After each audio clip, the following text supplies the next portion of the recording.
if I should say alive.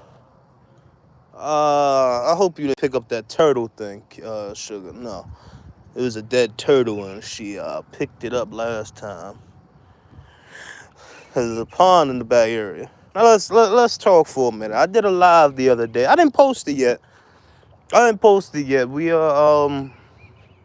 what's it called? It was talking about the females. It was talking about the females and everything like that, and why I chose to start with females. Number this video is more like a part two. Um, on why. Well, I should have named it part two, but we live, so I could always change it later on down the line, which I probably am. I know it is not the dog shell. I mean the turtle shell. Get out of that. Yes, it is. You crammed him down. Get out of that. No, you eating turtle? Stop it. Why are you eating dead turtle? Stop it. Get away from that. Go. And you chowing down on it. All right. So number one, and I'm gonna get into the why I did the cure breeding with the stud with the fat stud. One reason why. Hey, stop it. Get from that. Go. One of the reasons is why Kira was an inbred dog. Go. Go. Don't play. I don't want to play. Just what puppies will do. They will challenge you. So one of the reasons is why Kira was more come on, now I'm gonna have to walk you over there. This is what I have to do to her. Walk over there. And no, I'm not abusing her. Just got her by a collar. We're gonna politely walk her over. This is not the way I wanted to start the video. This is not the reason why I want to start the video like this. I can't talk because you want to be bad. Oh boy, now I gotta get this collar. Hold on, y'all. All right, we're back. One of the reasons is why, because Kira was an inbred dog, and I had to loosen up the blood, so I had to use an outcross. But not only was he an outcross, he was a scatterbred dog. And I knew I was gonna get Kira was gonna dominate the litter. So the only thing that he brought was a different blood, and added some more mass, I believe. And the reason why I say he brought mass is because that was the only thing that he brought to the table besides one puppy looking like him in color, but the puppy has Kira's muzzle, a bigger frame of her muzzle. Now, all right, now, reason why I'm starting with and this is one of the reasons why I'm starting with the females, because the females, they hold more value. We'll always remember something. The males, they're gonna make your yard famous. When people look at your stud, they're gonna say, "Oh, he's big. He's a big guy. I want to use him. What do he brings to the table?" But little do they know that the stud only carries but so much genetics that he can give you. Now, don't get me wrong. Some studs taken to, and this go for females too. Certain females took into that stud, the stud will dominate. And certain females taken to the right stud, she will dominate it too. So either way, you have some type of domination. The male can dominate the female can dominate the male. And majority of some people, when you're breeding, you want a selective breed. So if you have a stud that lacks, let's say, tight skin, you would take a female with tighter skin to him, or vice versa. So me, on the other hand, I want to bring all my blood through through females, and whatever it takes. And what I mean whatever it takes, let's say I'll keep Sugar's son, I'll keep Kira's son, and I would take them to different females to play with the blood and implement more blood. And then I will run it back and do an inbreeding or a line breeding to bring that blood back in. Because anytime you're going out, outcross, you're going out and you have to bring it back in. So, not saying that Kira and Sugar are the main two girls of the yard. I'm gonna bring another foundation female in, and then anything other than that is gonna be an outcross. Outcross females. Some outcross females I would just play with their blood. Some of them I don't want them in my program. I'm just using them as a tool to see where it lends me. Not saying they're bad dogs. I'm just playing with different bloods. Because when you have a stud, I feel like before you bring him out there, you should have him playing with different bloods. So that's when the females come in. And I feel like it's kind of more easier to implement a female, which I said in the last video. I feel like it's more easier to implement a female than a stud. But talking to some people, they said it's not it's the same. It's the same. But like I said, the female, she holds more value. She's gonna make your yard. The stud is gonna make you famous. The stud is gonna bring the people attention. The stud, he's gonna bring the people that like big bone, big blocky heads. Remember, yeah, we have females. The females, they don't hold as much girth and a head shape and a form as a male do. But she can produce it. Take it to the right male. And everything that you do have to be selective breeding. So if you know your female lacks a flaw, she lacks something, you would take her to a male that's almost flawless. You know, and even with a male, you would take him to a female that's almost flawless. Remember, they're here to help each other. Every time you do a breeding is always here to help improve the breed, help improve your yard. So, like I said, I feel that the biggest key to your yard is a female. If you look at a lot of these old school breeders, the first thing they started with was with a female. They started off with a female. Then some of them brought in a male. Or some of them just started off with a female, did their breeding, say they bred her like 3 or 4 times, they kept studs off that breeding, and then they start bringing in more females. You know what I'm saying? And a lot of people, when they're doing that, they do co-ownerships to keep things close. Me, it sounds a little bit confusing. It sounds a little bit confusing that I'm starting with females and I'm going to have to add, when they start producing males, I'm going to have to bring more females. But at the end of the day, everything should be the same goal to make your own blood and keep everything consistent.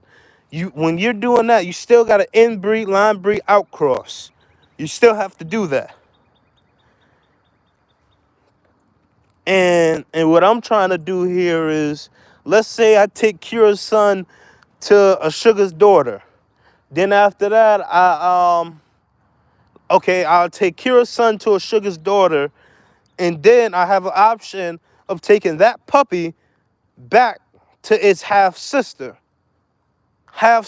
or little mate sister from the fathers. Matter of fact, that make no sense. Let me make it more not confusing. So okay, I take Kira's father. I mean not Kira's son, right? He breeds to Sugar's daughter. Then after I take that puppy and breed it to its father's half sister or little mate sister. And that's how I would bring it in. Or you could do another one. You could take that puppy to an outcross and then bring it back in. Bring it back in and take it to its father's half sister or half sister or little mate sister. At the end of the day, you still got to bring it in, and each way is going to bring it in because the blood is right there. You know.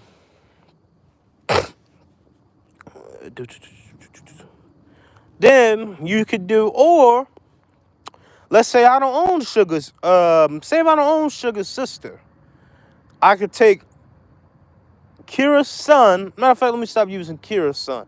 I take Sugar's son to Kira's son, and then run that son.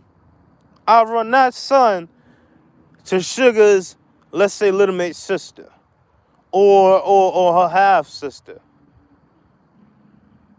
I got a little trick for y'all. I want y'all to stay tuned, but oh man, I don't want to put my foot in my mouth and tell y'all. Let's skip that. Now another thing is, now you will wanna make sure your lineup is right. I feel, let's say if you start off with a male, I feel like that male should have at least 2 to 3 females to breed with before you start them out. That's if you starting out. If you starting out to make your blood, you should have at least 3 females. Me, since I'm starting with females, either way, I'm still gonna need more. So when Sugar start popping out kids and Kira start popping out more kids, I'm gonna have to add more females to the lineup. And females, I'm looking at to get another gray line female. I'm looking at to get a blue pride female. Um, I'm looking at also too to get another it's a squid. It's a little tweak to this one. I want to get another D-line female, a Denzel female, but with her, I won't take her right away to a Kira or Sugar's son. What I would do is I would breed her to another. I would breed her to an outside stud or buy a stud. Take her to that, then take that puppy to that. So she'd be like mainly an outcross female. All her breedings would be outcross, and then her puppies will go to Sugar, Kira's kids, and potentially a new female. Like I said, I'm trying to start off with 3 females. Kira's one, Sugar's one, and I'm in the works of trying to get another one. So, what is it? What I'm trying to say here? So yeah, she'll be used for mainly outside stuff. She won't be used on my. She won't have breedings on my yard with any of like Sugar Cure kids. She'll be used outside. But and will I buy a stud one day? I'm open to it. I'm open to it. It got to be a nice one. It got to be something that I really want. And be honest with you, it's hard to come by blue pride studs. So if I get my hands on one of those, I could implement one of those into the program. But right now, I'm gonna stick to my script of starting with my females. I'm going to stick to that script. But what else we could?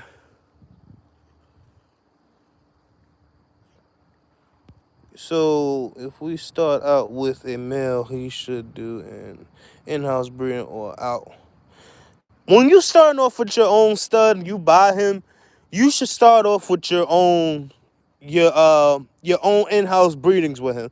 He should at least have 2 to 3 in-house breedings, and you gotta wait till those in-house breedings are 2 going on 3. So one litter going on 3, the other litter 2, the other litter 1, and that's the time to see when how his puppies and how he produces. You want to see to watch the development, and this is the same thing what goes with starting off with a female. When you playing with her blood and her genetics, you want to watch her kids grow up. So the lucky thing about me is when I did my breeding, the females that were produced, I get to watch all 3 of them. Cause Blue, her owner didn't come yet. Try, she doesn't live that far. My keeper, Betty White, She she's my keeper. I get to see how all three of them develop. The male, I don't see the male. So I'm pretty sure he develops like the rest of them, but probably at a faster pace because he's a male. Now, and what I mean by that is he probably holds a little more weight. Now, another thing is, believe it or not, people say the males, yes, the males bring masculinity and they bring bulk. But believe it or not, the biggest puppy in the starting of my litter, out the womb, the biggest puppy was a female. Believe it or not.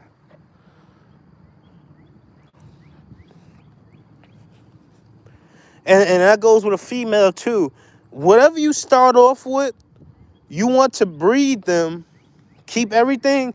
With a female, if you have to take her to outside stud, it won't be out in-house breedings. They'll be outhouse, but you have to keep those breedings close and see how they develop. Um, Another thing is too, if you start off with a male, you should already be thinking about buying at least 2 females for him or buying 3 so you can see how his puppies turn out. It's a lot of different things you should be doing when you start off.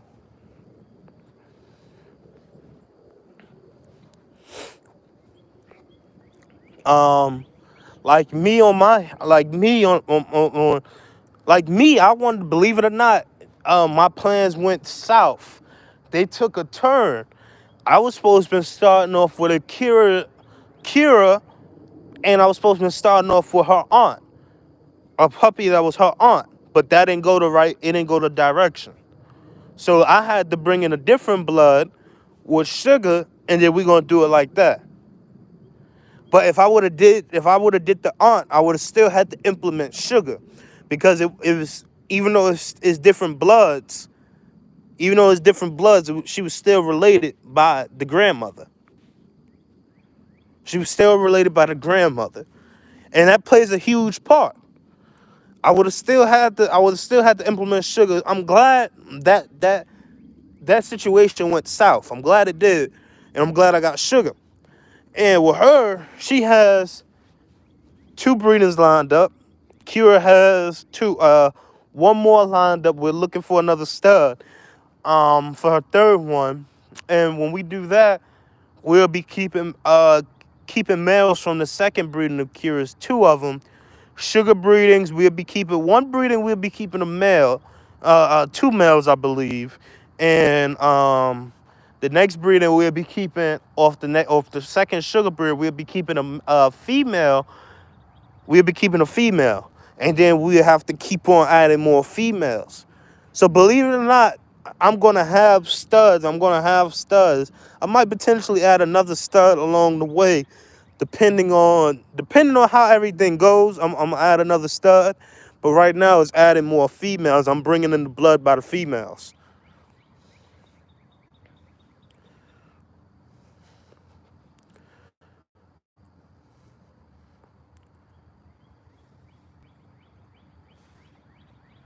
The way I was just about to end the live, believe it or not.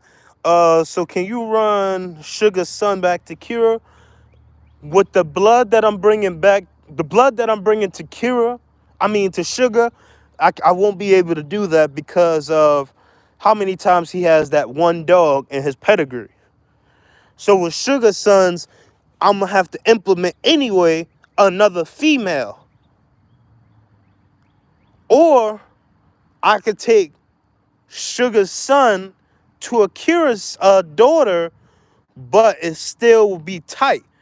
I don't want it to be tight right away. I want to make it loose. I want to make the blood loose, a little loose, and then I'm gonna bring it back all back into one, where every dog that I bought, that's a foundation. And so if I don't tighten up a dog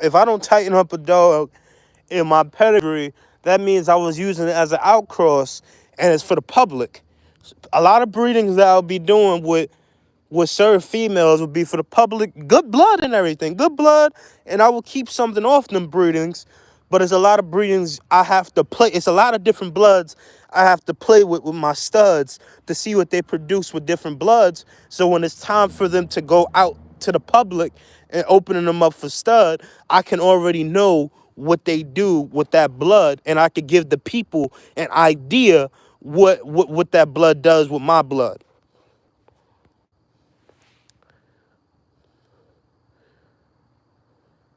I will not have Merle in my yard. I will not have that color, that look, that breed in my yard. Merle is not an American bully. I'm just gonna keep it honest with you. They should have their own written standard. They should have their own little registry. They should have their own thing. Merle is not a part of the American bully. I don't care. I don't care what anybody says. I will not have Merle in my yard.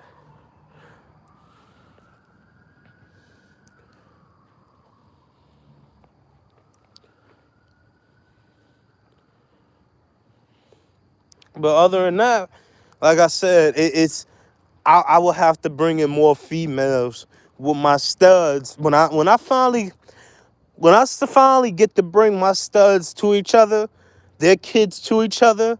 Then I can start telling people about that blood that I put together. But the studs, let's say Kira sons, Sugar sons, I have to play with them a little bit and start producing with them with other females to see what they can do. So I'll have to implement more females, but not only implement more females, we could do half brother, half sister. But the thing is with half brother, half sister, I used to call it a line breeding. I used to call half brother, half sister a line breeding, but I'm starting to listen to a lot of people and look up on it. Half brother and half sister is technically an inbreeding. Same parent. But like I said, when we start to get into that right now, believe it or not, it's confusing in my head a little bit. And what I mean is confusing in my head a little bit because I got these females but no stud. And it's killing me right now because the stud, he's going to bring the fame to your yard. Right now, I'm building a program. I don't have that fame yet, and I can't go in bully groups, which I won't. I won't do that. If I do that, that means I'm going off my word, and y'all could call me out on that. And I'm pretty sure I won't. When people have studs, they go in these bully groups and say, my boy's open for stud. I'm not trying to do that. And believe it or not, besides them looking for a female, it brings them fame because say if they stud has something special about them.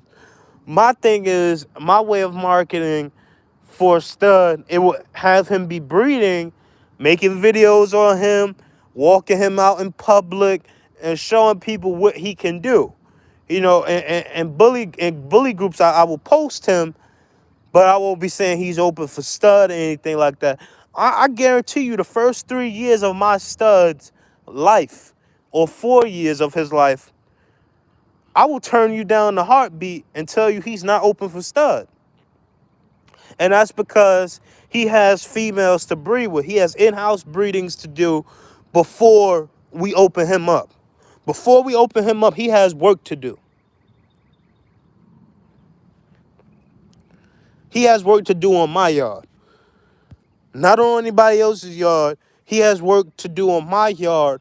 And then I could open him up to help your yard. And the females have to be approved. They have to be approved of my liking. And it has to have that blood that I have played with on my yard. And it also has to have that old blood where I can see, let's say if I haven't added Camelot onto my yard and you have a Camelot female, I'm going to say, let's try that. Let's try that.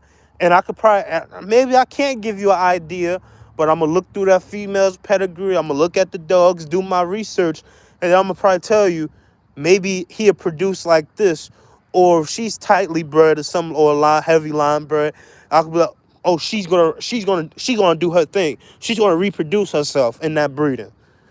You know what I'm saying? I will give you the credit. But like I said, we taking it one thing at a time, one dog at a time. And like I said, what the main thing that we have to do is well, for me, the one thing I have to do is start having Sugar and Kira produce these sons. Once these sons come up, then we'll be playing with the big boys, and we could really start talking and playing with genetics and genes.